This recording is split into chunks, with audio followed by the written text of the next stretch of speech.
Samedi 29 juin 2024, chers téléspectateurs, c'est toujours un plaisir de vous retrouver dans cette nouvelle édition.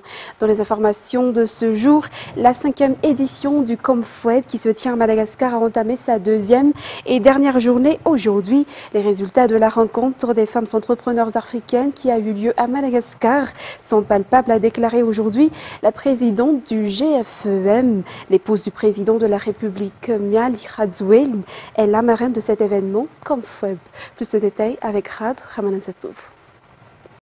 La COMFWEB, ou Comesa Federation of Women in Business Trade Fair and Conference, qui se tient au Nouveau Hôtel depuis hier et aujourd'hui, constitue un avantage pour Madagascar en tant que pays hôte et un avantage pour les femmes entrepreneurs participantes.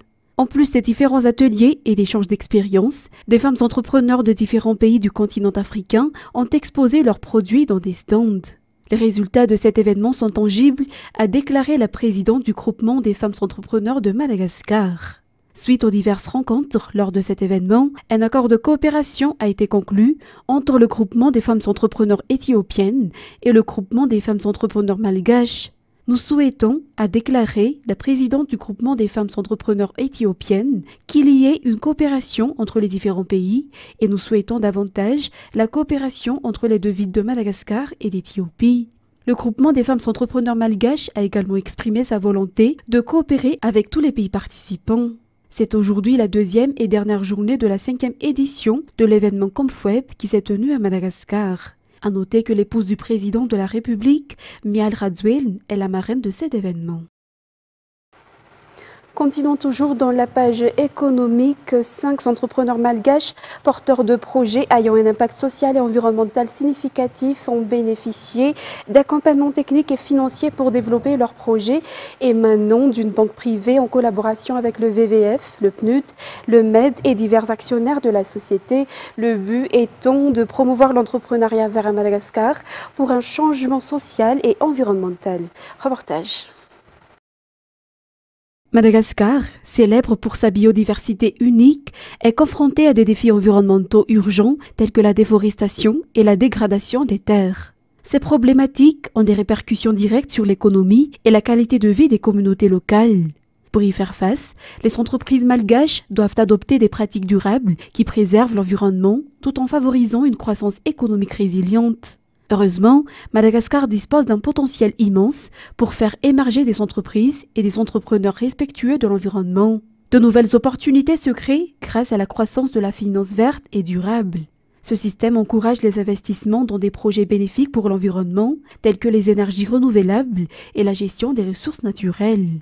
Le secteur financier s'approprie de plus en plus ces initiatives avec l'apparition de fonds d'investissement et de prêts dédiés aux entreprises à impact positif.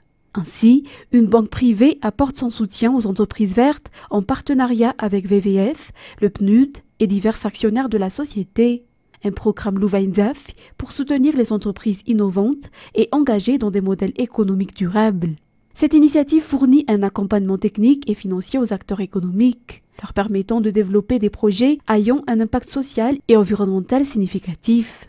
En encourageant les pratiques d'économie verte, ce programme de l'entreprise contribue à créer un écosystème favorable à l'investissement dans des solutions respectueuses de l'environnement.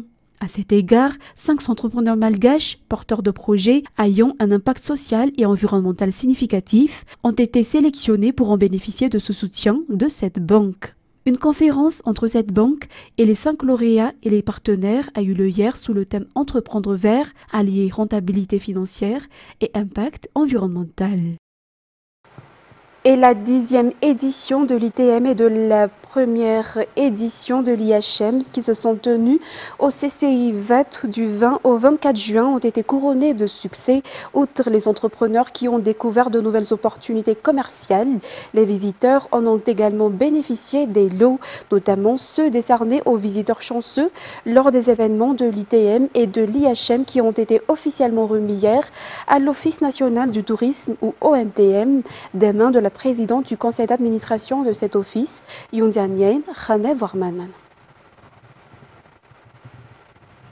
La première édition de l'événement Tsena Benita Nour, organisé par le ministère de la Jeunesse et des Sports, aura lieu les 5 et 6 juillet prochains. L'objectif étant l'autonomisation des jeunes et afin de les encourager à entrer dans le secteur de l'entrepreneuriat. Il y aura également une formation pour les jeunes participants parallèlement à cet événement. Radroman Zatouf, sur les images de Kevin Ravounirsan. 500 000 jeunes malgaches diplômés entrent chaque année sur le marché du travail. Cependant, le marché du travail à Madagascar n'est pas encore suffisant par rapport à cette statistique.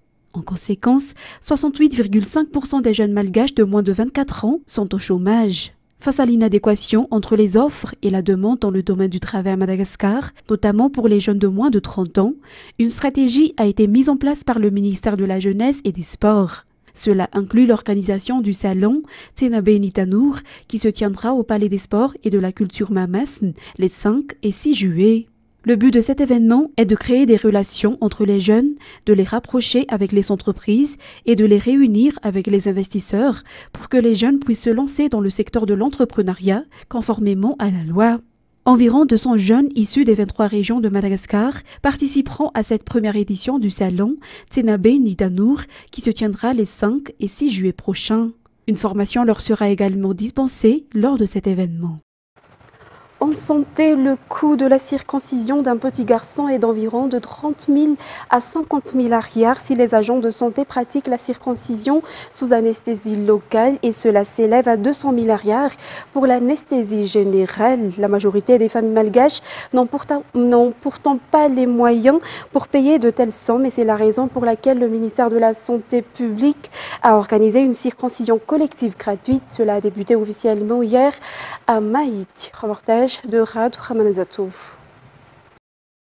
Le ministère de la Santé publique organise chaque année depuis 2022 une circoncision collective gratuitement au sein de tous les hôpitaux publics de l'île. L'événement a déjà commencé depuis le mois de mai et a été officiellement débuté ce vendredi à l'hôpital de Maïti.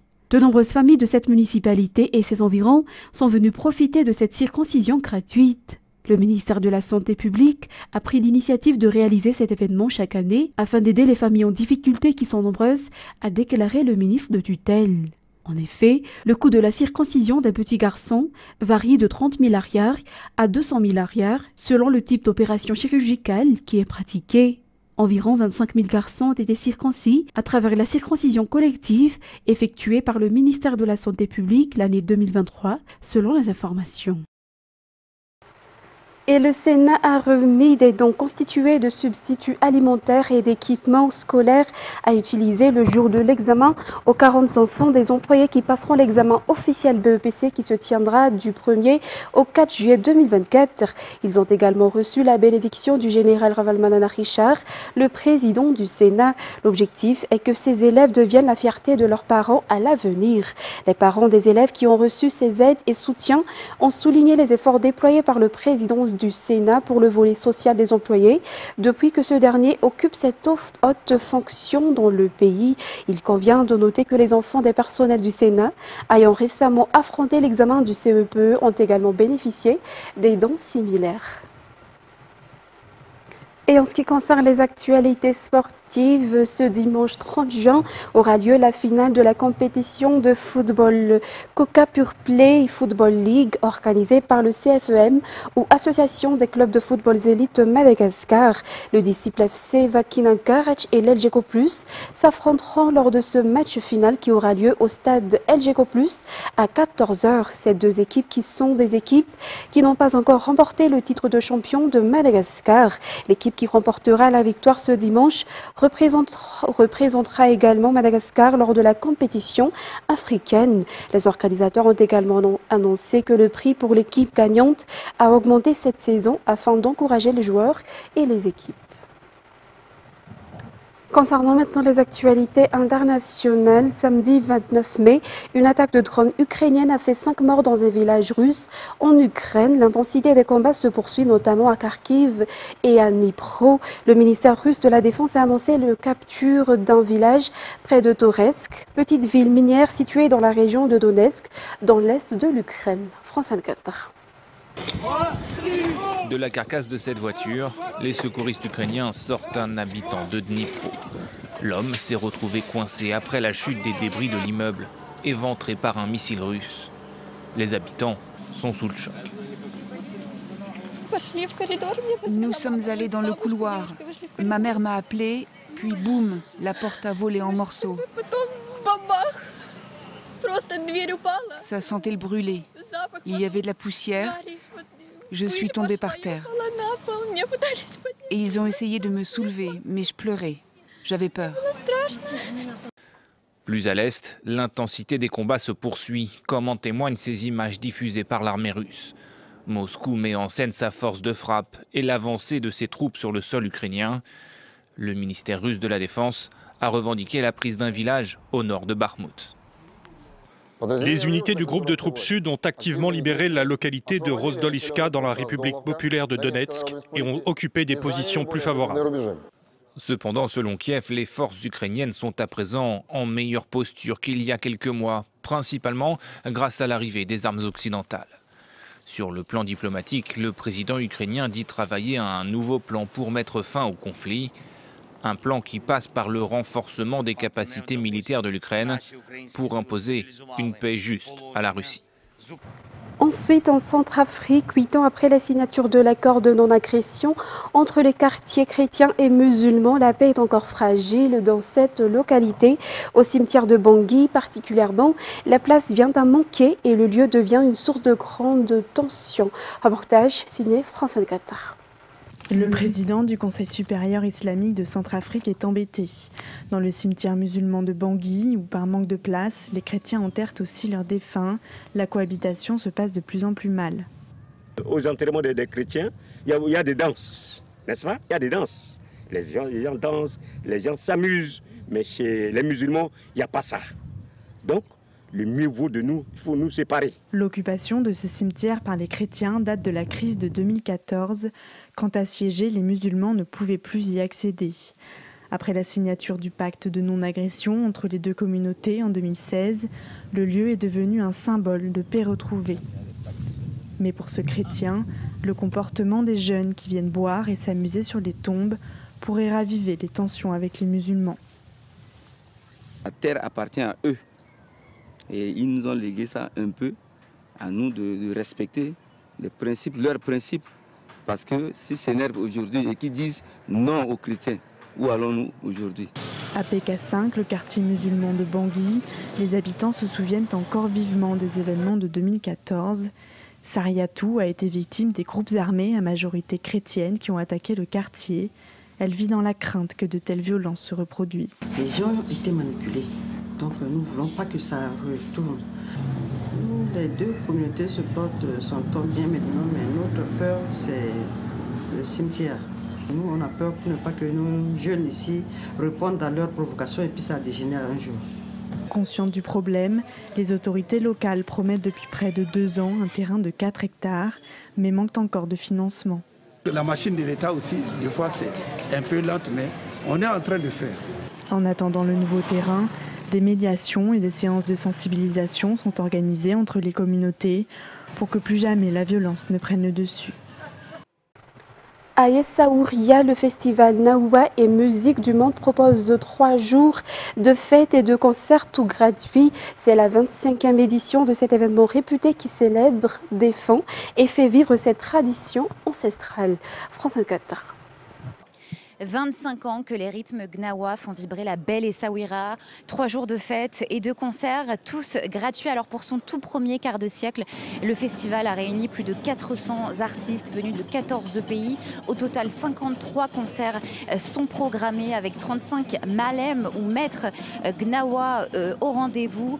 Alors le concert d'ouverture, c'était jeudi soir. Il a réuni pour la première fois sur scène 3 continents, l'Afrique, l'Amérique du Sud et l'Europe, avec des musiciens venus du Maroc, de Côte d'Ivoire, du Brésil, mais aussi de l'Espagne. Parmi eux, le grand maître, le grand malem gnawi, Hassan Boussou. On l'a rencontré avec Jérôme Vassilakos. Écoutez. Mon histoire avec ce festival, c'est 25 ans de participation, 25 ans de partage, 25 ans de connaissances et d'échange. La musique gnawa, pour moi, c'est une musique mère comme le jazz, comme le blues. On peut fusionner. Le principal instrument, c'est le gambri, qui est accompagné par les carcabes, les castagnettes, et après le tba, les chants, les danses. Tout ça, c'est la musique gnawa, quoi. Voilà pour cet art gnawa, cette tradition qui remonte au XVIe siècle et qui a été perpétuée par les descendants d'anciens esclaves venus d'Afrique subsaharienne. Une tradition d'ailleurs qui est inscrite depuis 2019 au patrimoine immatériel de l'UNESCO, mais qui depuis 25 ans est toujours parvenue à relever un défi, celui de faire voler en éclats toutes les barrières culturelles. Et le concert de jeudi soir en était la parfaite illustration. Mesdames et messieurs, voilà que prend fin cette édition. Nous vous remercions de votre fidélité. Rendez-vous demain pour de nouvelles actualités. Au revoir à tous.